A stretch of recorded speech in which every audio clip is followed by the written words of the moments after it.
Hello, जय Hind everyone. मैं विकास तंवर एक बार फिर से आप सभी का स्वागत करता हूं एग्जाम टॉक्स में। तो जितने भी स्टूडेंट्स प्रिपेयर कर रहे हैं कंपटीशन एग्जाम्स के लिए, तो उनके लिए सबसे जरूरी ये है कि उनको पता हो कि उस एग्जाम में किस टाइप के क्वेश्चंस आते हैं। और यहाँ पे हम प्रैक्टिस सेट्स कर रहे हैं जीके के जो क्वेश्चंस हैं, जो आपके प्रीवियस ईयर क्वेश्चंस हैं उनकी। तो यहाँ पे हमारा प्रैक्टिस सेट नंबर 16 है और इससे पहले हमने 15 प्रैक्टिस सेट्स जो हैं वो अपलोड कर दिए हैं। आप उनको सीक्वेंस वाइज देख सकते हैं। यहाँ पे जो क्वेश्चंस कराए जाएंगे मेरे द्वारा वो होंगे आपके इंडियन पॉलिटी से रिलेटेड क्वेश्चंस। और यहाँ पे हम इंडियन पॉलिटी के 50 से ज्यादा क्वेश्चंस करने वाले हैं। तो चलिए देखते हैं इन क्वेश्चंस को। सबसे जरूरी बात ये कि ये जो क्वेश्चंस हैं ये कौन से एग्जाम के लिए सबसे ज्यादा या बेहद इंपॉर्टेंट हैं। तो ये सबसे ज्यादा इंपॉर्टेंट है आपकी एनडीए के लिए, सीडीएस के लिए, उसके अलावा एफकेट के लिए या फिर सीएपीएफ असिस्टेंट कमांडेंट। इन एग्जाम्स के अंदर डेफिनेटली ये क्वेश्चंस आपको देखने को मिलेंगे और ऐसे ही क्वेश्चंस आपके इन एग्जाम्स के अंदर आते हैं। तो फर्स्ट क्वेश्चन के साथ स्टार्टिंग करते हैं। अगर आपको वीडियो देखने के बाद अच्छी लगे तो आप वीडियो को लाइक कर सकते हैं, शेयर कर सकते हैं अपने उन दोस्तों के साथ जो कंपटीशन के लिए प्रिपेयर कर रहे हैं, और साथ में चैनल आपका अपना है सब्सक्राइब भी कर सकते हैं। तो चलिए स्टार्ट करते हैं आज की क्लास को। तो फर्स्ट क्वेश्चन क्या है, the constitution of India has ensured independence of judiciary by. कि जो इंडियन कॉन्स्टिट्यूशन है वो एंश्योर करता है कि जो हमारा जुडिशियल सिस्टम है या जो हमारी कोर्ट है वो इंडिपेंडेंट है, किसी के ऊपर निर्भर नहीं है, कोई उनके फैसलों को प्रभावित नहीं कर सकता। तो देखते हैं इनमें से कौन कौन सी स्टेटमेंट आपकी सही है। तो 4 स्टेटमेंट दी गई है। तो पहली स्टेटमेंट क्या है, protecting salaries and services condition of जजेस। बिल्कुल सही बात है। जो जजेस की सैलरी है और सर्विस है, कितने साल तक वो एज जज रहेंगे, वो सारी की सारी बात मेंशन करी गई है कॉन्स्टिट्यूशन में। तो ये चीज हमारा कॉन्स्टिट्यूशन क्या करता है, एंश्योर करता है जुडिशरी के लिए। सेकंड, प्रोहिबिटिंग द जजेस from carrying on practice in court of law after retirement. ये बात भी कही गई है कि रिटायरमेंट होने के बाद जो जजेस हैं वो प्रैक्टिस नहीं कर सकते, क्योंकि अगर मान लो उनको प्रैक्टिस का लालच होगा तो वो शायद किसी एक पक्ष की तरफदारी कर सकते हैं, एक पक्ष की साइड ले सकते हैं इस करके। प्रोवाइडिंग सिंगल जुडिशरी, नहीं भाई सिंगल जुडिशरी थोड़ी ना है, हमारे हर एक स्टेट की अलग हाई कोर्ट है और सेंटर की आपकी अलग हाई कोर्ट है।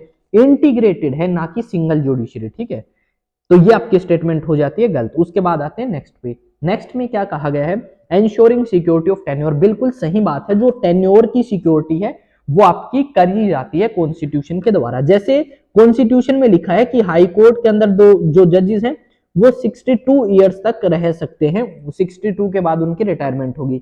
जबकि सुप्रीम कोर्ट के अंदर 65 ईयर एज उनकी लिमिट है, या फिर दोनों के लिए 6 ईयर्स तक वो एज ए जज रह सकते हैं। सुप्रीम कोर्ट में है तो सुप्रीम कोर्ट में, हाई कोर्ट में है तो हाई कोर्ट में। यानी कोई भी एक व्यक्ति अगर जज बनता है तो वो मैक्सिमम कितने टाइम तक जज रह सकता है, 6 साल, या फिर मैक्सिमम अगर उसकी उम्र 65 हो जाती है तो रिटायरमेंट ले लेगा, हाई कोर्ट में 62। तो ये आपकी तीनों स्टेटमेंट ठीक है, फर्स्ट, सेकंड और फोर्थ। तो हमारा first, second, fourth option number 1 B में सही आएगा। नेक्स्ट है, the supreme court is a court of record. जो सुप्रीम कोर्ट है उसे कोर्ट ऑफ रिकॉर्ड कहा जाता है। इसका मीनिंग क्या है, तो अगर हम बात करें supreme court is a court of record भाई गले में थोड़ी सी प्रॉब्लम है और उस करके बीच में क्लासेस भी नहीं आई थी, तो थोड़ा सा आप उसको कॉम्प्रोमाइज करके चले। It can punish for its contempt. मान लो सुप्रीम कोर्ट की कोई निंदा करता है तो क्या सुप्रीम कोर्ट उसको पनिश कर सकती है, बिल्कुल कर सकती है। रिसेंटली लास्ट ईयर हुआ था कि कोई मेंबर ऑफ पार्लियामेंट है, उन्होंने सुप्रीम कोर्ट की आलोचना करी थी, जिसके बाद सुप्रीम कोर्ट ने, या पता नहीं कोई वकील था उसने कुछ कहा था सुप्रीम कोर्ट के बारे में, जो सुप्रीम कोर्ट की जजमेंट थी उस चीज को लेके, तो सुप्रीम कोर्ट ने उसको पनिश भी किया था, 1 रुपया फाइन लगाया था सुप्रीम कोर्ट ने उसको। तो भाई कोर्ट की अगर निंदा करोगे तो वो आपको क्या कर सकती है, पनिश कर सकती है। तो बिल्कुल सही है फर्स्ट स्टेटमेंट। सेकंड देखते हैं, its decisions are admitted as evidence and can be to question in any court of law. ये बात भी बिल्कुल इसके अंदर सही कही गई है। जो आपकी सुप्रीम कोर्ट है इसे कोर्ट ऑफ रिकॉर्ड माना जाता है। क्यों, क्योंकि मान लो सुप्रीम कोर्ट ने कोई फैसला लिया है कोई केस को देखते हुए, अगर और कोई वैसा ही केस इन फ्यूचर आता है तो उसी पीछे वाले केस को देख के उसकी जजमेंट जो है वो दी जाती है। तो ये भी आपकी सही है और पहली भी। अब आते हैं थर्ड पे, it has to keep a record of all important cases that are conducted in India. क्या वो सारे इंपोर्टेंट केसेस का रिकॉर्ड रखती है जितने भी भारत के अंदर हुए हैं? ये जरूरी नहीं है कि सभी का रखे, कुछ रख सकती है, कुछ चाहे ना भी रखे भाई। Its decisions, once taken are binding upon it. मान लो एक बार उसने डिसीजन ले लिया, क्या फिर वो बाइंडिंग है उसके ऊपर? नहीं भाई, ये अपने डिसीजन चेंज कर सकती हैं। तो थर्ड और फोर्थ आपकी गलत हो जाती है, तो फर्स्ट और सेकंड ही यहाँ पे सही थी। अब आते हैं नेक्स्ट क्वेश्चन के ऊपर। नेक्स्ट क्वेश्चन हमारा क्या कहता है भाई, the main source of law in India are, जो हमारे भारत देश के अंदर मेन सोर्स, मुख्य सोर्स क्या है कानून का, लॉ का। तो अगर हम बात करें मेन सोर्स की, तो भाई द कॉन्स्टिट्यूशन, कॉन्स्टिट्यूशन भी आपका मेन सोर्स है। स्टैट्यूट्स, कस्टमरी लॉ, जो आपके लॉज बनाए गए हैं, जो कस्टम्स है हमारे रीति रिवाज के अकॉर्डिंग, वो भी मेन सोर्स है लॉ का।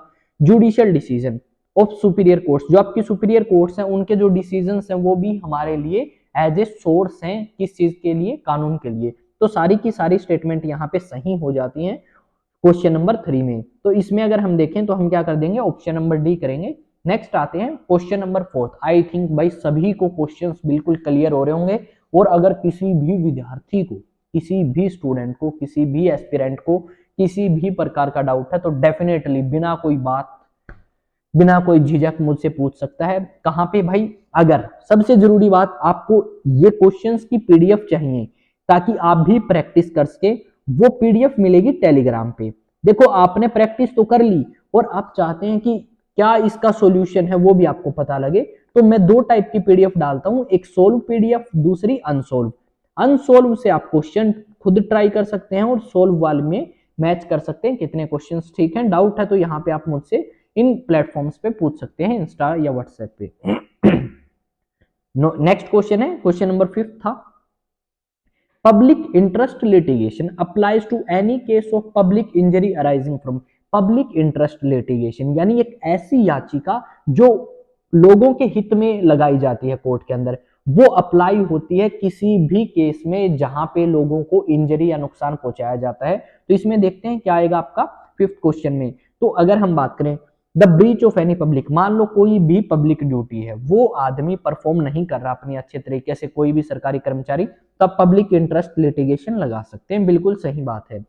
द वोलेशन, अगर आप कॉन्स्टिट्यूशन को वोलेट करते हैं, कॉन्स्टिट्यूशन का उल्लंघन करते हैं, उस केस में भी ये लगाई जा सकती है, ये भी सही है। द वोलेशन ऑफ द लॉ, कानून का उल्लंघन करते हैं तो भी। तो यानी हर एक केस में आप पब्लिक इंटरेस्ट लिटिगेशन जो है वो दायर कर सकते हैं कोर्ट के अंदर कि ये काम पब्लिक के हित में होना चाहिए और ऐसा किया जाए आपके द्वारा, वो सारी बातें। नेक्स्ट क्वेश्चन है भाई क्वेश्चन नंबर 6। क्वेश्चन नंबर 6 में कहा है द जजेस of the supreme court can take an oath और affirmation before entering upon office conducted by. जो सुप्रीम कोर्ट के जजेस हैं भाई वो शपथ लेते हैं कि मैं भारत के संविधान के हित में सारे काम करूंगा और भारत की अखंडता संप्रभुता वो बनाए रखूंगा, ऐसी बहुत सारी बातें होती हैं उसके अंदर, शपथ के अंदर। तो ये जो शपथ है भारत के अंदर जो सुप्रीम कोर्ट है उसके जजों की, वो कौन दिलाता है उन्हें?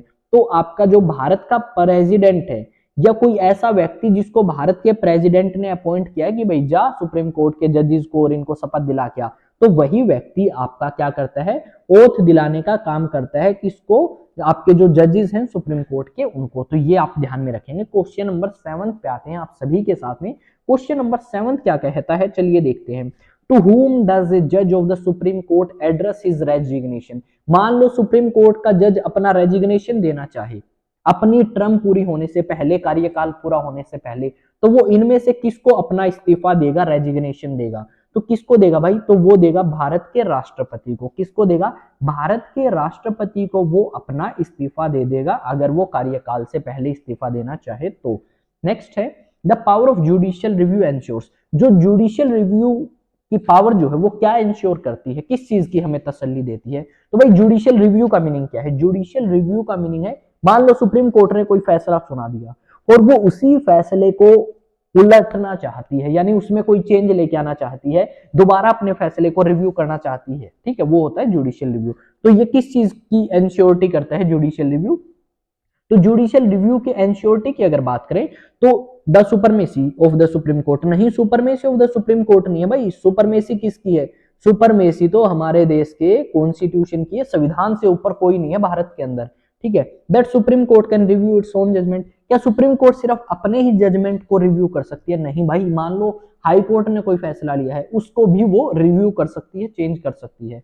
द कॉन्स्टिट्यूशनैलिटी ऑफ लॉज, कि जो आपके कानून हैं उन कि कॉन्स्टिट्यूशनलिटी को एंश्योर करती है कि ये जो कानून बने हैं ये कॉन्स्टिट्यूशन के अकॉर्डिंग बने हैं। ठीक है, बिल्कुल सही बात है, यहाँ पे हमारा सही हो जाएगा। देखो जुडिशियल रिव्यू का काम क्या है कि जो हमने कानून बनाए हैं उनको दोबारा से देखना कि ये चीजें जो बनाई गई हैं क्या अब ये भारत के कॉन्स्टिट्यूशन के अकॉर्डिंग बनाई गई हैं या उसके अकॉर्डिंग नहीं बनाई गई, ये देखा जाता है। जुडिशियल रिव्यू आपका ये एंश्योर करता है, तसल्ली देता है हमें। क्वेश्चन नंबर 9 की तरफ आते हैं। क्वेश्चन नंबर 9 क्या कहता है, the right to seek advisory opinion of the Supreme Court or any question of law or fact belong to the right to seek advisory opinion of the Supreme Court। जो advisory opinion है supreme court का और any question of law or fact belong to, भाई कौन ले सकता है advisory? तो देखो सुप्रीम कोर्ट एडवाइस देने का काम करती है भारत के राष्ट्रपति को। तो जो भारत का राष्ट्रपति होता है ना, प्रेसिडेंट ऑफ इंडिया, तो उसके लिए ये कहा गया है आर्टिकल 143 में कि उसके पास एडवाइजरी पावर है कि वो सुप्रीम कोर्ट से एडवाइस लेने का काम कर सकता है किसी भी मुद्दे के ऊपर। अब आते हैं नेक्स्ट क्वेश्चन पे। नेक्स्ट क्वेश्चन है क्वेश्चन नंबर 10। यहाँ पे आपको मैच द फॉलोइंग दिया गया है, तो आपको मैच द फॉलोइंग करने हैं इस क्वेश्चन में। तो ओरिजिनल जुडिक्शन, देखो सुप्रीम कोर्ट के पास अलग अलग पावर है, ओरिजिनल जुडिक्शन है, अपीलेट जुडिक्शन है और भी बहुत सारे तरीके की लेजिस्लेटिव पावर है। तो वो बहुत सारी तरीके की पावर्स हैं, तो उनके बारे में हमें बताना है। ओरिजिनल जुडिक्शन में क्या आता है, ओरिजिनल जुडिक्शन में आपके वो केसेस आते हैं जिसके अंदर सेंट्रल गवर्नमेंट और स्टेट गवर्नमेंट के बीच में मान लो कोई डिस्प्यूट है या दो स्टेट्स के बीच में कोई विवाद है, तो उसको सुलझाने का काम करता है आपका ओरिजिनल जुडिक्शन जो पावर है सुप्रीम कोर्ट की, उसके अकॉर्डिंग। तो ए का हमारा आ जाएगा भाई 4, क्योंकि इसमें ये बात लिखी गई है। ए का क्या आएगा 4, तो ए का 4 किस में है भाई, इन दो ऑप्शंस में है, तो यानी बी या सी में से एक होगा। नेक्स्ट करते हैं अपीलेट जुडिक्शन। आप भाई मान लो हाई कोर्ट से सेटिस्फाई नहीं है, आप जाना चाहते हैं सुप्रीम कोर्ट के अंदर, डेफिनेटली जा सकते हैं। और ये कौन सी पावर कहलाती है, अपीलेट पावर, यानी अपील करने की पावर। ठीक, सॉरी अपीलेट जुडिक्शन हम इसको बोलते हैं। तो इसके अंदर जो सेकंड है उसमें क्या आएगा भाई, उसके अंदर अगर हम बात करें तो cases involving interpretation of the constitution, यानी आप इंटरप्रेट किस तरीके से करते हैं कॉन्स्टिट्यूशन को, सुप्रीम कोर्ट किस नजर से देखती है। तो यहाँ पे बी का क्या जाएगा भाई, बी का आएगा 2, तो बी का 2 इसमें आएगा, तो ऑप्शन नंबर सी जो है वो बिल्कुल सही आपका हो जाएगा। अब नेक्स्ट अगर देखें तो नेक्स्ट बचा है एक भाई, तो एडवाइजरी में क्या आता है, एडवाइज ऑन एनी क्वेश्चन। राष्ट्रपति किसी भी चीज की एडवाइस मांगता है कि ये जो क्वेश्चन है ये लॉ के अकॉर्डिंग है या नहीं है, वो आपका सुप्रीम कोर्ट बता देता है आपको। ठीक है, राष्ट्रपति को, सॉरी अपने को नहीं। नेक्स्ट आता है question, A high court consist of A chief justice. जो हाई कोर्ट है उसके अंदर देखो एक तो होता है चीफ जस्टिस, उसके अलावा कितने जजेस होंगे आपको ये बताना है इस क्वेश्चन में। तो भाई सच अदर जजेस, देखो हाई कोर्ट के अंदर एक तो उस हाई कोर्ट का मुख्य न्यायाधीश होगा, उसके अलावा कितने जजेस होंगे वो राष्ट्रपति डिफाइन करेगा आपका। क्यों, क्योंकि देखो अलग अलग राज्य हैं और उन अलग अलग राज्यों के अंदर क्या है, कहीं पे ज्यादा केसेस आते हैं कहीं पे कम। जैसे उत्तर प्रदेश है भाई, बहुत ज्यादा पॉपुलेशन है, तो उस हिसाब से नंबर ऑफ जजेस भी उत्तर प्रदेश में ज्यादा होंगे, जबकि हिमाचल में कम है तो हिमाचल में नंबर ऑफ जजेस कम होंगे। तो ये डिसाइड कौन करता है, भारत का राष्ट्रपति। एक सेकंड भाई पानी पी लेते हैं। गला खराब है यार, पता नहीं कब ठीक होगा।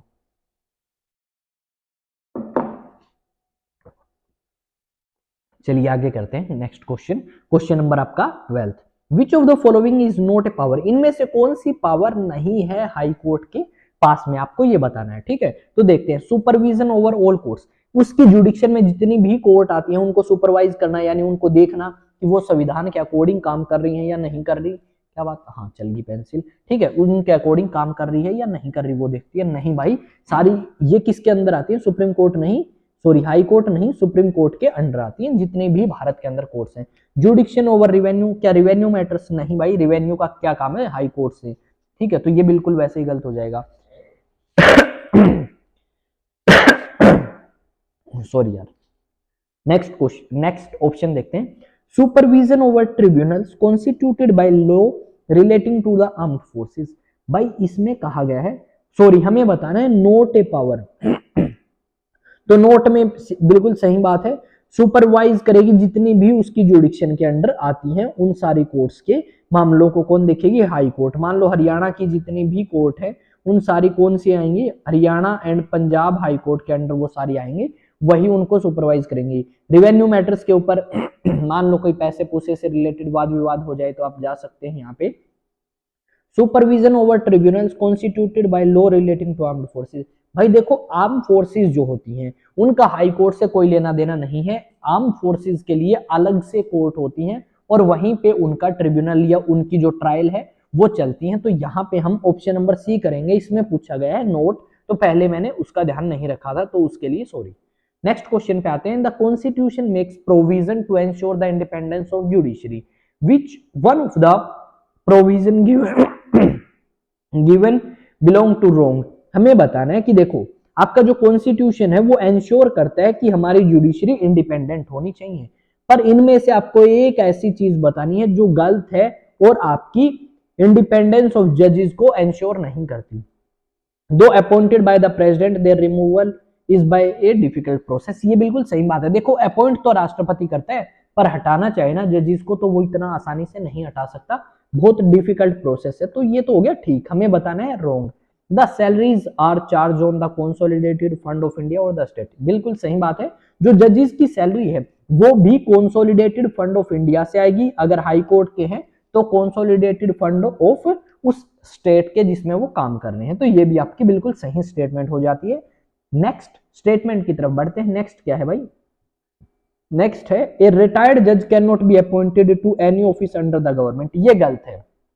देखो जो रिटायर्ड जजेस हैं उनको आप किसी भी सरकारी पद के ऊपर गवर्नमेंट ऑफ इंडिया के अंडर या गवर्नमेंट ऑफ स्टेट के अंदर अपॉइंट कर सकते हैं, किसी कमेटी का चेयरमैन बना के, ठीक है, इस तरीके से अपॉइंट कर सकते हैं। तो ये आपका गलत हो जाता है, तो हमें रोंग ही बताना था, तो रोंग हमें मिल गया। ये आपका रोंग स्टेटमेंट यहाँ पे दी गई है, ठीक है। नेक्स्ट है टू द कंडक्ट ऑफ जजेस कैन नॉट बी डिस्कस। ये बात भी बिल्कुल सही है। जजेस ने क्या फैसला सुना है वो डिस्कस नहीं किया जाता पार्लियामेंट में, ठीक है। ये सारी की सारी चीजें हाँ ये उस टाइम डिस्कस किया जा सकता है जब उनको रिमूव करने का प्रोसेस आपका पार्लियामेंट में चला हो कि इस जज ने तो भाई ये गलत फैसला दिया था, इस करके हम इसके खिलाफ हैं और इसको हटाना चाहते हैं। तो ये बात इस स्टेटमेंट में कही गई थी। नेक्स्ट है द ओथ ऑफ जजेस। जो जजेस हैं हाई कोर्ट के उनको शपथ दिलाने का काम इनमें से कौन सा व्यक्ति करता है?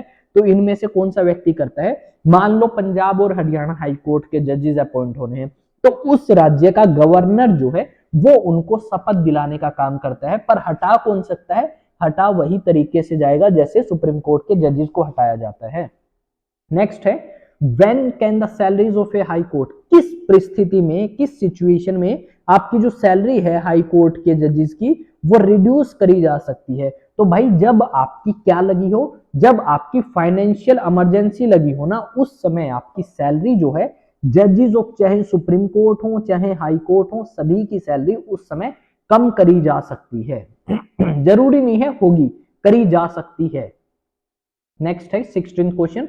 The chief justice and other जजेस of the high court are appointed. जो चीफ जस्टिस है या अदर जजेस हैं हाई कोर्ट के उनको अपॉइंट कौन करता है? तो सीधी सी बात है उनको अपॉइंट जो है वो कौन करता है भाई? उनको अपॉइंट करने का काम जो है वो आपका दिया गया है राष्ट्रपति को ही, चाहे सुप्रीम कोर्ट के जजेस हो चाहे आपके हाई कोर्ट के जजेस हो, उनको अपॉइंट तो राष्ट्रपति ही करेगा। नेक्स्ट क्वेश्चन पे आते हैं 17 पे। The constitution gives the power of superintendence over all subordinate court. देखो कॉन्स्टिट्यूशन जो है उसने ये पावर दी गई है कि जितनी भी सुबॉर्डिनेट कोर्ट्स हैं टू द हाई कोर्ट वो उनको देखेंगे हाई कोर्ट वाले। तो कौन से आर्टिकल के अंदर? तो भाई हाई कोर्ट की जो बात है वो आर्टिकल नंबर 227 के अंदर लिखी गई है कि जितनी भी उस राज्य के अंदर सुबॉर्डिनेट कोर्ट है उस सुबॉर्डिनेट कोर्ट को उस राज्य की हाई कोर्ट देखेगी। ये बात आर्टिकल नंबर 227 में मेंशन है और 226 में हाई कोर्ट मेंशन है। The high court in India were first started at. देखो पहली बार हाई कोर्ट भारत में कहां स्टार्ट करी गई थी? तो फर्स्ट टाइम थी बंगाल, बॉम्बे और मद्रास के अंदर। तो बंगाल, बॉम्बे, बंगाल, कोलकाता और मद्रास आपका पहले यहाँ पे 3 हाई कोर्ट बनी थी। कब बनी थी? 1862 में फर्स्ट 3 हाई कोर्ट्स इन 3 जगह पे आपकी बनाई गई थी। तो इस चीज को आप मेरे हिसाब से ध्यान में रखेंगे, कोई भी प्रॉब्लम आपको नहीं होगी। क्या आया था? एक एक्ट आया था इंडियन काउंसिल्स एक्ट ऑफ 1861, उसमें लिखी गई थी ये बात, ठीक है। इस चीज को ध्यान में रखें। The high court enjoys the power, जो हाई कोर्ट है वो आपकी एंजॉय करती है इनमें से कौन सी पावर, तो बताएं आप। To issue writ for the enforcement, क्या फंडामेंटल राइट्स को एनफोर्स करने के लिए रिट इश्यू करने की पावर, बिल्कुल सही बात है, हाई कोर्ट भी रिट जारी कर सकती है फंडामेंटल राइट्स को लागू कराने के लिए। To exercise superintendence over the working of court and tribunal under its jurisdiction, ठीक है, एक्सरसाइज करती हैं क्या, जो आपकी कोर्ट की वर्किंग्स जो हैं किस तरीके से होंगी, क्या होंगी, किस टाइम कोर्ट खुलेगा, वो सारा भी हाई कोर्ट देखती है उस राज्य के अंदर, ठीक है। To make general rules and prescribe, जो सामान्य रूल हैं कोर्ट की प्रोसीडिंग से रिलेटेड, उसकी प्रैक्टिस से रिलेटेड, वो भी आपकी उस एरिया की हाई कोर्ट देखती है, ठीक है। तो ये तीनों की तीनों पावर इनके पास में है, यानी ऑप्शन नंबर डी। 20वां question, who decide the number of जजेस, कितने जजेस होंगे हाई कोर्ट के अंदर, ये कौन डिसाइड करता है, तो ये जो डिसाइड करने का काम है कि किसी भी जगह पे कितने नंबर ऑफ जजेस होंगे, ठीक है, तो ये कौन करता है भाई, ये डिसाइड करता है राष्ट्रपति। ये क्वेश्चन ऊपर भी पूछा गया था, पर पूछने का जो तरीका है, जो लहजा है, वो थोड़ा सा डिफरेंट था, यानी कह सकते थोड़ा कैजुअल था, ठीक है। तो ऑप्शन नंबर बी आएगा यहाँ पे। नेक्स्ट 21वां क्वेश्चन आप सभी की स्क्रीन के सामने है, कृपया जवाब देने का प्रयास करें, कमेंट में उत्तर दें। तो देखते हैं भाई क्या है। ए कॉमन हाई कोर्ट फॉर 2 और मोर स्टेट्स एंड और यूनियन टेरिटरी में बी एस्टेब्लिश बाय, देखो किसी 2 या 2 से ज्यादा राज्यों के लिए, या 2 या 2 से ज्यादा यूनियन टेरिटरी या फिर राज्यों का अगर आपका कॉमन हाई कोर्ट हो, तो उसको स्थापित करने की जो पावर है, जो क्षमता है, वो किसके पास है, तो वो पार्लियामेंट के पास है। पार्लियामेंट डिसाइड करेगा किन 2 राज्यों का सेम हाई कोर्ट होगा, या किसी राज्य और यूनियन टेरिटरी का सेम हाई कोर्ट हो सकता है। ये डिसाइड कौन करता है भाई, ये डिसाइड करता है पार्लियामेंट। जबकि राज्यों के अंदर, हाई कोर्ट के अंदर जजेस को अपॉइंट करने की जो पावर है वो राष्ट्रपति के पास है। जो सैलरी है, ठीक है, जजेस ऑफ हाई कोर्ट की, वो पे करी जाती है कहां से, कंसोलिडेटेड फंड ऑफ स्टेट से। कहां से, कंसोलिडेटेड फंड ऑफ स्टेट। मान लो मैं पंजाब और हरियाणा राज्य का जज हूं, तो मुझे पंजाब और हरियाणा सरकार जो है वो अपने कंसोलिडेटेड फंड ऑफ स्टेट से सैलरी पे करेंगी। जब मैं रिटायर हो जाऊंगा तो मुझे ये स्टेट सैलरी पे नहीं करेंगी, क्योंकि देखो आज मैं पंजाब हरियाणा हाई कोर्ट में हूं, कल हिमाचल में चला जाऊं, फिर कर्नाटक में, फिर त्रिपुरा में, तो इस तरीके से अलग अलग स्टेट हो जाएंगी। तो पेंशन का जो मामला है वो कौन देखता है, तो वो पेंशन जो है वो देती है भारत सरकार हमें, जबकि सैलरी जिस भी राज्य में हम काम करेंगे वो राज्य हमें देगा। क्वेश्चन समझ आया तो भाई लाइक करो वीडियो को, जल्दी से जल्दी शेयर कर दो, टेलीग्राम पे पीडीएफ ले और यहाँ पे मुझसे क्वेश्चन पूछ ले। यहाँ पे भी मैंने बना लिया है चैनल, ठीक है, बहुत पहले से, पर यहाँ पे ज्यादा एक्टिविटीज मैं नहीं करता हूँ। यहाँ पे आपको अपडेट्स मिलेंगी और यहाँ पे भी पूरी पूरी अपडेट्स आपको दी जाती हैं मेरे द्वारा, यानी विकास तंवर के द्वारा। नेक्स्ट करते हैं भाई, the number of states under the jurisdiction of a high court, जो नंबर ऑफ स्टेट्स हैं किसी हाई कोर्ट के अंदर कितने आएंगे। मान लो पंजाब और हरियाणा हाई कोर्ट की बात करें, तो पंजाब और हरियाणा हाई कोर्ट के पास पंजाब की भी जुडिक्शन है, हरियाणा की भी और चंडीगढ़ की भी। तो ये कितनी, एक कोर्ट के, हाई कोर्ट के पास में कितनी नंबर ऑफ स्टेट्स आएंगी, कितनी नंबर ऑफ स्टेट्स की जुडिक्शन होगी, वो कौन डिसाइड करता है, बताओ बताओ। इस डिसाइड, सॉरी, किस बेसिस पे डिसाइड करी जाती है, वो तो पार्लियामेंट डिसाइड कर देगा, ये तो हमें पता है। किस बेसिस पे डिसाइड करी जाती है, जल्दी जल्दी भाई। भाई उस एरिया और उसकी पॉपुलेशन डिसाइड करती है, ठीक है, कि ये जो नंबर ऑफ स्टेट्स हैं या आपकी यूनियन टेरिटरीज हैं, उनकी कितनों की सेम हाई कोर्ट होगी, ये उनके एरिया के ऊपर और उनकी पॉपुलेशन के ऊपर डिपेंड करता है। 24वां क्वेश्चन आप सभी की स्क्रीन के सामने है, ठीक है, और मेरी भी स्क्रीन के सामने है, तो मैं 100 क्वेश्चन आपको पढ़ के सुना देता हूं क्या क्वेश्चन पूछा गया है। Which of the following is not a qualification for a chief justice, इनमें से कौन सी क्वालिफिकेशन नहीं है एक chief justice of high court बनने के लिए। He should have been a जज in any court for India for not less than, कि वो व्यक्ति कम से कम किसी भी कोर्ट के अंदर 10 या उससे ज्यादा आपका जज रहा हो। ये क्या एक क्वालिफिकेशन है चीफ जस्टिस ऑफ स्टेट बनने के लिए। नेक्स्ट स्टेटमेंट पढ़ता हूं, ये है भाई, अगर आपको chief justice of high court बनना है ना, तो आप किसी भी हाई कोर्ट के अंदर एज ए जज, या किसी भी कोर्ट के अंदर एज ए जज आपने काम किया होगा ना, तो ही आपको chief justice of high court बनाया जा सकता है। या फिर वो राष्ट्रपति की नजर में एक अच्छा न्यायाधीश हो, उस केस में आपको जज बनाया, चीफ जस्टिस बनाया जा सकता है। या he should be renowned writer, वो किसी वो लॉ की, कानून लिखने की फील्ड में वो एक अच्छा राइटर हो। ये तो बेतुका क्वेश्चन है यार, लिखने वाले का और चीफ जस्टिस का कोई मतलब ही नहीं बनता। तो यहाँ पे हम सी जो है वो बिल्कुल सही लगा देंगे कि ये आपका क्वालिफिकेशन रिक्वायर्ड नहीं है अगर आप chief justice of high court बनना चाहते हैं तो। नेक्स्ट क्वेश्चन है, the chief justice of a high court is appointed by the president. जो चीफ जस्टिस है हाई कोर्ट के अंदर, वो अपॉइंट तो राष्ट्रपति करता है, पर किसके साथ सलाह करके? तो वो आपकी सलाह करता है chief justice of the supreme court के साथ में। उसके अलावा अगर हम बात करें तो जो गवर्नर है उस राज्य का, उसके साथ में सलाह करके वो उस राज्य के अंदर क्या बना देता है, चीफ जस्टिस बना सकता है किसी व्यक्ति को, ठीक है। अदर जजेस ऑफ हाई कोर्ट के साथ सलाह की जरूरत नहीं है, फॉर्मर चीफ जस्टिस नहीं, वो chief justice of supreme court और राज्य के गवर्नर से डिसाइड कर लेते हैं कि किसको बनाए। भाई बताओ तुम लोग, तुम्हें ज्ञान है, तुम इस राज्य में रहते हो, ऐसी बातें वो कर लेते हैं। नेक्स्ट है भाई, the high court which has the distinction of having the first chief justice is. देखो हाई कोर्ट जहां पे आपकी पहली महिला चीफ जस्टिस बनी, तो कौन सी हाई कोर्ट के अंदर पहली महिला चीफ जस्टिस बनी थी? आप मुझे कमेंट में बताएंगे, बताएंगे भाई बताएंगे, कौन कौन बताएगा, ठीक है। तो यहाँ पे मैं बता देता हूँ, हिमाचल प्रदेश हाई कोर्ट के अंदर फर्स्ट वुमेन चीफ जस्टिस बनी थी, ठीक है। The high court which has the distinction of having the first chief women, ठीक है ठीक है। द रिटायर्ड जजेस ऑफ हाई कोर्ट, इनमें से कौन सा काम रिटायर्ड जजेस ऑफ हाई कोर्ट नहीं कर सकते?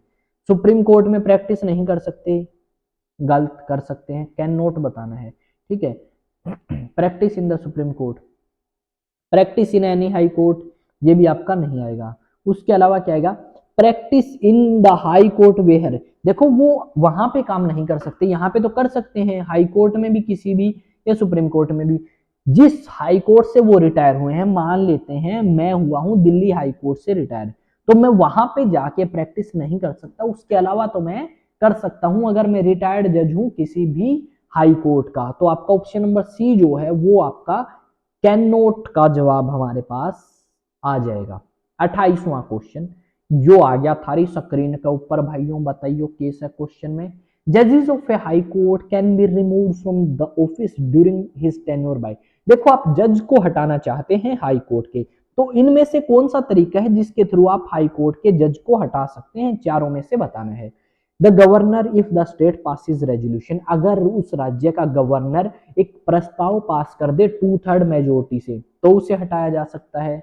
या फिर जो राष्ट्रपति है वो एक रेजोल्यूशन पास करे पार्लियामेंट में 2/3 मेजोरिटी से, तब उसको हटाया जा सकता है। बिल्कुल सही बात है, चाहे आपको सुप्रीम कोर्ट के चाहे आपको हाई कोर्ट के जजेस को रिमूव करना हो, प्रोसीजर सेम होता है। रेजोल्यूशन पास होगा पार्लियामेंट के अंदर स्पेशल मेजोरिटी यानी 2/3 मेजोरिटी से, तब जाके राष्ट्रपति उसे हटा सकता है। तो ऑप्शन नंबर बी मैं इसका सही जवाब मानता हूं, आप भी माने।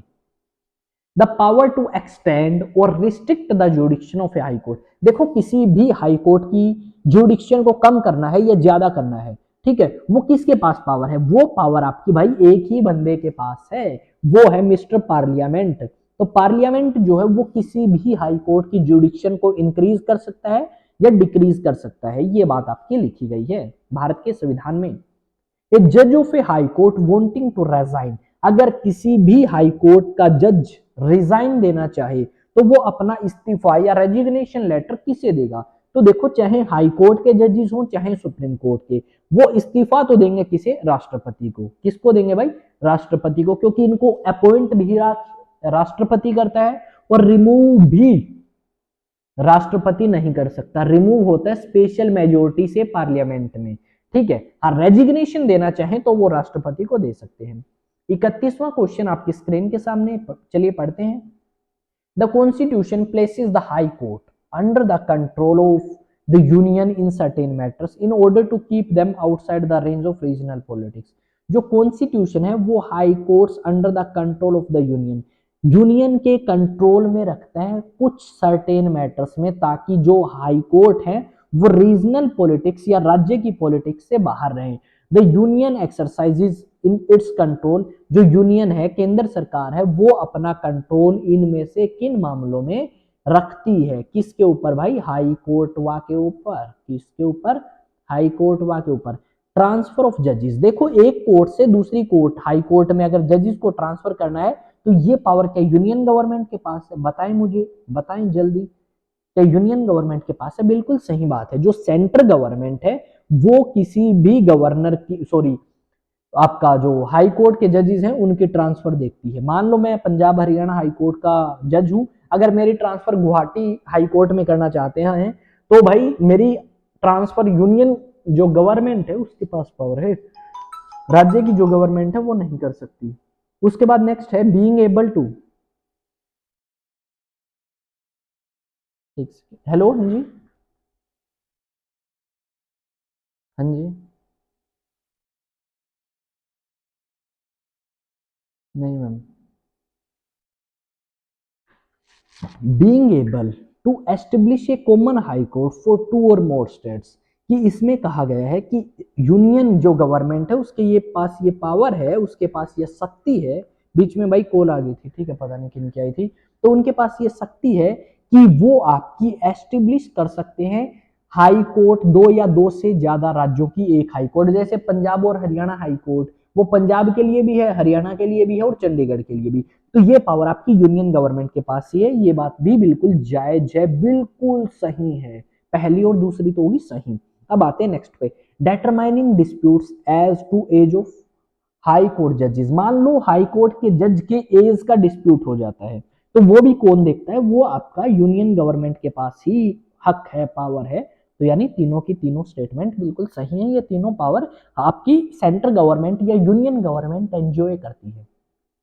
विच of the following high court covers more than one state और यूनियन टेरिटरी, इनमें से कौन सी हाई कोर्ट है जो एक से ज्यादा स्टेट्स या यूनियन टेरिटरी की जुडिक्शन को कवर करती है? तो आपको बताना है, तो भाई दिल्ली हाई कोर्ट सिर्फ दिल्ली, इलाहाबाद हाई कोर्ट सिर्फ उत्तर प्रदेश, गुवाहाटी हाई कोर्ट जो है वो नॉर्थ ईस्ट की बहुत सारी स्टेट्स के लिए आपका सिंगल बेंच है, जो आपकी असम के अलावा और जो नेबरिंग स्टेट्स हैं जैसे आपका अरुणाचल प्रदेश है, मेघालय है, मिजोरम है, उन सभी के अंदर भी अपनी जुडिक्शन जो है वो रखती है। ठीक है, तो गुवाहाटी हाई कोर्ट यानी असम के अंदर, कहां पे है ये? गुवाहाटी शहर है, ठीक है, गुवाहाटी असम। असम की कैपिटल तो दिसपुर है, पर इसका जो बेंच है हाई कोर्ट का वो गुवाहाटी के अंदर है। नेक्स्ट क्वेश्चन है, who was the chief justice of India when public interest litigation was introduce? भाई जिस समय पब्लिक इंटरेस्ट लिटिगेशन इंट्रोड्यूस किया गया था इंडियन जुडिशियल सिस्टम में, उस समय भारत के मुख्य न्यायाधीश कौन थे? आपको इसका जवाब देना है। तो पीएन भगवती जो है, कौन? पीएन भगवती जो है उस समय भारत के मुख्य न्यायाधीश थे, और मे भी ये बात है आपकी 2005 के आसपास की शायद, ठीक है, एग्जैक्ट मेरे को ईयर याद नहीं है, पर पीएन भगवती उस टाइम चीफ जस्टिस थे जब पब्लिक इंटरेस्ट लिटिगेशन इंट्रोड्यूस करी गई। The only union territory which has a high court, इनमें से कौन सी अकेली यूनियन टेरिटरी जिसकी खुद की हाई कोर्ट है? तो भाई अगर हम बात करें तो दिल्ली हाई कोर्ट अकेली ऐसी यूनियन टेरिटरी, सॉरी, दिल्ली अकेली ऐसी यूनियन टेरिटरी है जिसकी खुद की हाई कोर्ट है।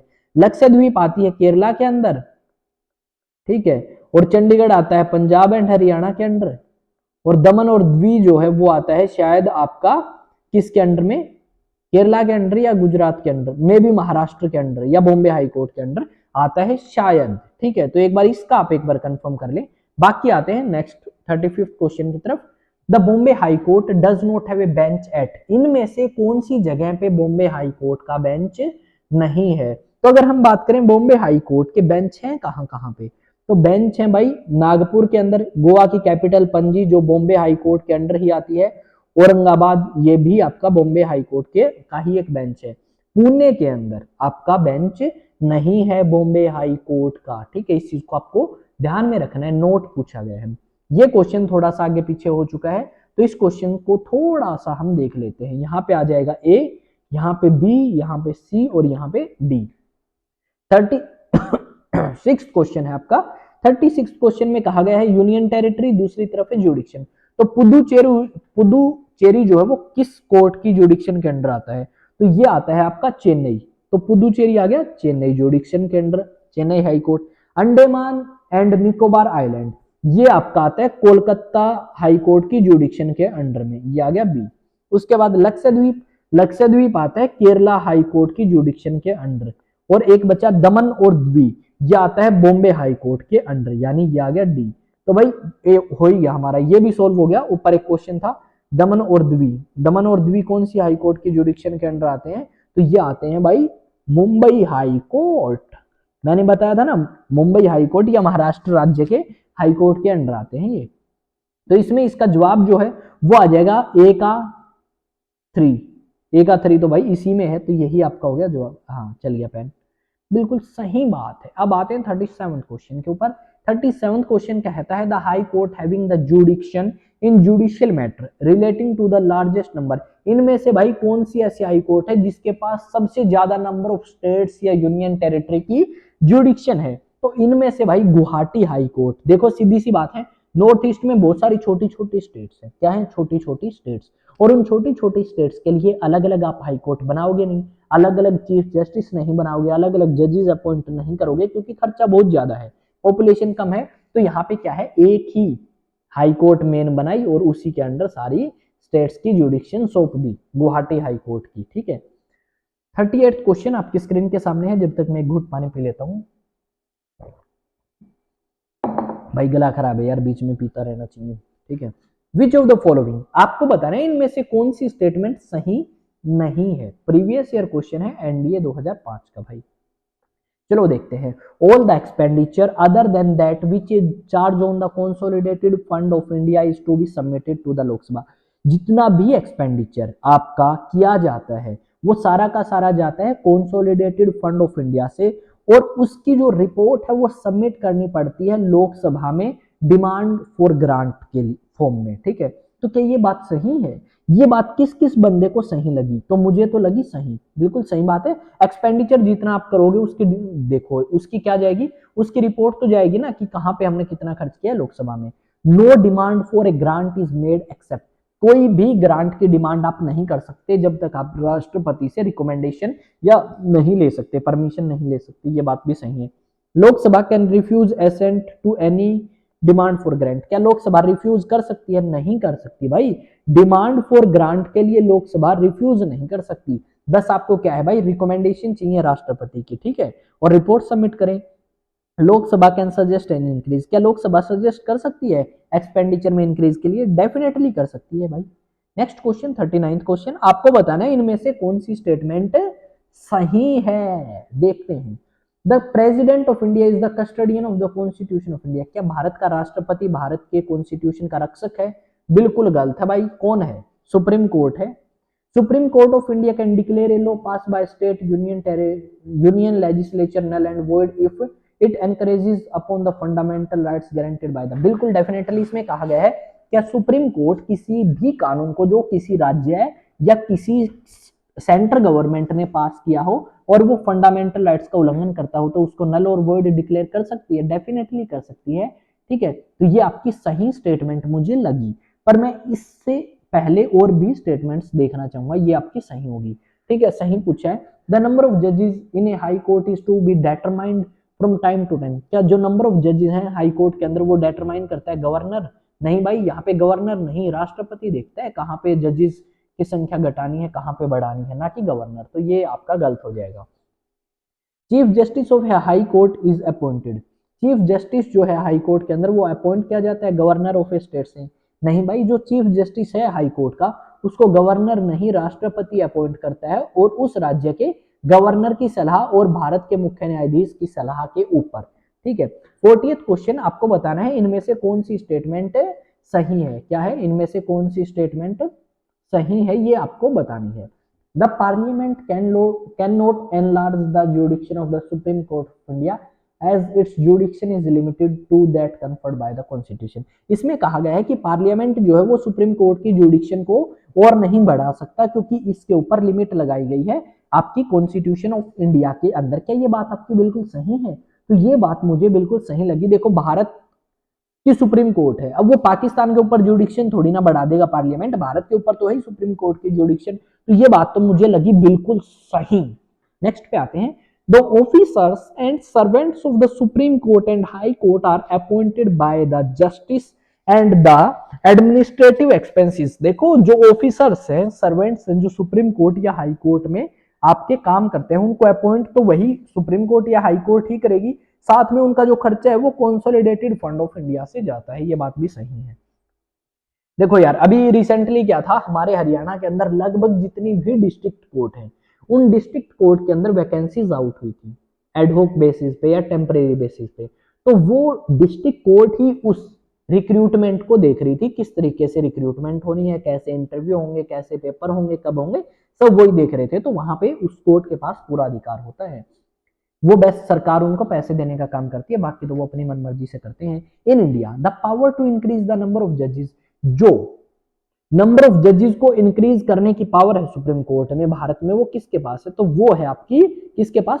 The parliament of India. जो पार्लियामेंट है इंडिया का, वो डिसाइड करता है कि नंबर ऑफ जजेस आपके सुप्रीम कोर्ट में बढ़ाने या घटाने। आप मुझे बताएंगे भारत के मुख्य न्यायाधीश चीफ जस्टिस ऑफ इंडिया कौन है? कौन भाई? चीफ जस्टिस ऑफ इंडिया कौन है? और नंबर ऑफ जजेस कितने हैं सुप्रीम कोर्ट में? नंबर ऑफ जजेस इन सुप्रीम कोर्ट कितने हैं, ये आप मुझे कमेंट में जवाब देंगे। नेक्स्ट है, विच one of the following जुडिक्शन of the Indian judiciary cover public. इनमें से कौन सी जुडिक्शन जो है, सॉरी, इनमें से कौन सी जुडिक्शन के अंडर आता है पब्लिक इंटरेस्ट लिटिगेशन? तो पब्लिक इंटरेस्ट लिटिगेशन जो है वो आपका आता है किसके अंडर? एपिस्टोलरी जुडिक्शन के अंडर। ओरिजिनल में तो राज्यों की आती है, अपीलेट में अलग है। एडवाइजरी राष्ट्रपति के पास पावर है आपका आर्टिकल 143 में कि वो एडवाइस ले सकते हैं सुप्रीम कोर्ट से। तो ऑप्शन नंबर सी आपका बिल्कुल सही होगा यहाँ पे। नेक्स्ट है, आपको बतानी है इनमें से कौन सी स्टेटमेंट हुआ सही है रे भाई। यहां से आपका ये अलग हो जाएगा, आपको बताना है कौन सी स्टेटमेंट इन तीनों में से सही है जो सुप्रीम कोर्ट ऑफ इंडिया से रिलेटेड है। The supreme Court of India tenders advice to the president of India. देखो सुप्रीम कोर्ट के ऊपर यह है कि वो भारत के राष्ट्रपति अगर उससे सलाह मांगता है तो उसको देनी होगी। ऑन इट्स ओन इनिशिएटिव, क्या अपने आप दे सकता है बिना कोई मांगे कि ये पब्लिक के हित में काम है, आपको करना चाहिए? या फिर नेक्स्ट पे आते हैं, तो नेक्स्ट की अगर बात करें, on if he six such an advice, अगर राष्ट्रपति सुप्रीम कोर्ट से ऐसी एडवाइस मांगना चाहे तब एडवाइस दे सकती है। या फिर only if the matter relate to fundamental, या फिर सिर्फ और सिर्फ फंडामेंटल राइट से रिलेटेड मैटर हो तभी दी जा सकती है। देखो अगर सुप्रीम कोर्ट को लगता है कि ये लोगों के हित में काम है तो वो अपने आप भी दे सकती है, या उससे, ठीक है, या उससे मांगा जाए तब दे सकती है। तो फर्स्ट और सेकंड आपकी सही हो जाएंगी, option number D. 44th question आप सभी की स्क्रीन के सामने कृपया कास्ट करें और जवाब देने की कोशिश करें इसका, अगर आपको आता है तो, अदरवाइज मैं आपको बताता हूं इसका आंसर। ठीक है, तो इसका आंसर क्या है देखते हैं। Under which law it is prescribe that all proceedings in the supreme Court of India shall be in English language. किस लॉ, किस कानून के तहत ये लिखा गया है कि भारत की जो सुप्रीम कोर्ट है उसके अंदर जितनी भी प्रोसीडिंग्स होंगी, सुनवाई होंगी, वो इंग्लिश लैंग्वेज में होनी चाहिए। तो ये जो बात है ये आपकी कहाँ लिखी गई है? तो आर्टिकल नंबर 34B के अंदर ये बात लिखी गई है कि भारत की सुप्रीम कोर्ट के अंदर जितनी भी प्रोसीडिंग्स होंगी वो इंग्लिश लैंग्वेज में होनी चाहिए। ओके, 45th क्वेश्चन आप सभी की स्क्रीन के सामने रख दियो से भाई, देखो एक बार क्या है। Which of the following is are the part or parts of the procedure, इनमें से कौन सी पार्ट या पार्ट है अगर आप इंपीचमेंट प्रोसीजर स्टार्ट करते हो जजेस ऑफ सुप्रीम कोर्ट के खिलाफ? तो इसमें भाई सबसे पहले अगर हम देखें तो इसमें ए मोशन साइन बाय, देखो अगर आप किसी भी जज को हटाना चाहते हैं, इंपीचमेंट लेके आना चाहते हैं, तो आप जो मोशन इंट्रोड्यूस कर रहे हैं उसके लिए कम से कम 100 मेंबर तो लोकसभा में आपके साथ हों और 50 मेंबर राज्यसभा में आपके साथ हों। ठीक है, तभी आप वो स्पीकर या चेयरमैन को दे सकते हैं। ठीक है, तो पहली बात तो बिल्कुल जायज है, एक नंबर की बात है। नेक्स्ट है द मोशन इज इन्वेस्टिगेटेड, फिर एक कमेटी बिठाई जाती है। ठीक है, उसके अंदर कुछ जजेस बैठते हैं। ठीक है, चेयरमैन या फिर स्पीकर जो है वो उसका अध्यक्ष बनता है और इन्वेस्टिगेशन करता है, ये बात भी बिल्कुल सही है। द जजेस will be removed by the speaker और chairman if the committee of 3 jurist, अगर मान ले कमेटी रिकमेंड कर दे, क्या फिर जज या चेयरमैन उसको, सॉरी, चेयरमैन या स्पीकर उसको हटा सकते हैं? नहीं भाई, उसके बाद स्पेशल मेजोरिटी से वो आपका मोशन जो है वो पास होना चाहिए, इंपीचमेंट प्रोसीजर पास होनी चाहिए, तब जाके हटा सकते हैं, यानी 1 और 2 ही करेक्ट है, ये तो आपका गलत हो गया। 46 क्वेश्चन है, आपको बताना है इनमें से कौन सी स्टेटमेंट सही है। ठीक है, रिस्पेक्ट ऑफ जुडिशियरी को लेके unlike in the United states India has not provided for A double system of court. जैसे यूएसए में है वैसा भारत के अंदर नहीं है कि वो डबल सिस्टम ऑफ कोर्ट्स को प्रोवाइड करे। क्या ये बात बिल्कुल सही है भाई? बताएं बताएं, कौन बताएगा? तो ये बात आपकी बिल्कुल सही है। ठीक है, तो ये तो हो गया सही। Under the constitution of India there is a single, भारत के कॉन्स्टिट्यूशन के अकॉर्डिंग सिंगल इंटीग्रेटेड सिस्टम है भारत के अंदर और राज्यों के अंदर, बिल्कुल सही बात है। ठीक है, नेक्स्ट पे आते हैं। नेक्स्ट आपका क्या कहता है? नेक्स्ट आपका है the organisation of the subordinate court vary slightly from state. जो ऑर्गेनाइजेशन सिस्टम है हर एक स्टेट के अंदर वो अलग अलग है। नहीं भाई, इंटीग्रेटेड यूनिफॉर्म जुडिशियल सिस्टम है, तो ये गलत हो गया। तो 1 और 2 आपका सही है, बाकी 3 जो है वो गलत है। 47th क्वेश्चन है, आपको बताना है इनमें से कौन सी स्टेटमेंट सही नहीं है। आप नहीं है बताएंगे। सुप्रीम कोर्ट बनी 1950 में, ये बात बिल्कुल सही है। सुप्रीम कोर्ट जो है हाईएस्ट कोर्ट ऑफ अपील है भारत देश के अंदर, ये बात भी सही है। नेक्स्ट आपका आ जाता है, नेक्स्ट क्या है भाई? नेक्स्ट की अगर बात करें तो नेक्स्ट है supreme court can hear from any high court. Supreme court जो है वो किसी भी हियरिंग को सुन सकती है भारत की किसी भी कोर्ट से जो आती है, पर कोर्ट मार्शल के मुद्दे सुप्रीम कोर्ट नहीं सुनती, ये भी बिल्कुल सही है, ये भी और ये भी। 4th पे आते हैं, supreme court can hear from any high court tribunal as well as from court. भाई हाई कोर्ट के मामले जो है supreme court can hear from any high court सुन सकती है, ट्रिब्यूनल से सुन सकती है, as well as from the court. Court से नहीं सुन सकती यार, कोर्ट मार्शल से कैसे सुन लेगी सुप्रीम कोर्ट? ठीक है, तो ये आपका फ्रॉम कोर्ट एक्सेप्ट बोल दिया ना, तो यहाँ पे एक्सेप्ट नहीं है, तो आपका ये जो है डी ऑप्शन नंबर बिल्कुल सही हो जाएगा मेरे हिसाब से। अब आते हैं कोर्ट मार्शल आएगा यहाँ पे आगे, कोर्ट मार्शल ही आएगा यहाँ पे भी। क्या आएगा भाई? Court martial. कोर्ट मार्शल के मुद्दे भी सुन सकती है, नहीं सुन सकती भाई, एज वेल एज कर दिया ना तो गलत हो गया।